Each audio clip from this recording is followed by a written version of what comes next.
কোনো পণ্যের ব্যাপারে বলা হয়েছে নিসফ সা আদায় করার জন্য, কোনো পণ্যের ব্যাপারে বলা হয়েছে এক সা আদায় করার জন্য। সেটা আমাদের টাকার মূল্যে কত হয় ওটা ইসলামিক ফাউন্ডেশন সাধারণত বলে থাকেন। তো আজকে ওই বিষয় মজলিস হলো, তো সেই তালিকাটা এখন আমাদের ডক্টর হারুন রশিদ পরে শুনিয়ে দেবেন আপনাদেরকে ইনশাআল্লাহ।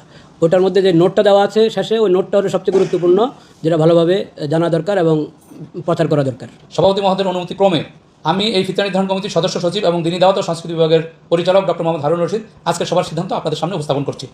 1447 হিজরি 2026 খ্রিস্টাব্দ সালের সাদাকাতুল ফিতর হার নির্ধারণ সংক্রান্ত সভার সিদ্ধান্ত। এবছর সাদকাতুল ফিতর হার নির্ধারণের জন্য ইসলামিক ফাউন্ডেশনের বিভাগীয় কার্যালয়সমূহের মাধ্যমে দেশের বিভিন্ন অঞ্চল থেকে উন্নত মানের গম, আটা, যব, খেজুর, কিশমিশ ও পনির এর খুচরা ও পাইকারি স্থানীয় বাজার দর যাচাই করে সাদাকাতুল ফিতর হার নিম্নরূপ নির্ধারণ করা হলো। গম বা আটা দ্বারা সাদাকাতুল ফিতর আদায় করলে তা হবে অর্ধ সা বা 1 কেজি 650 গ্রাম। প্রতি কেজি 65 টাকা দরে সাদাকাতুল ফিতর হবে 110 টাকা। জব দ্বারা সাদাকাতুল ফিতর আদায় করলে তা হবে 1 সা বা 3 কেজি 300 গ্রাম।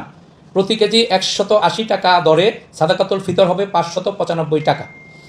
খেজুর দ্বারা সাদাকাতুল ফিতর আদায় করা হলে তা হবে 1 সা বা 3 কেজি 300 গ্রাম।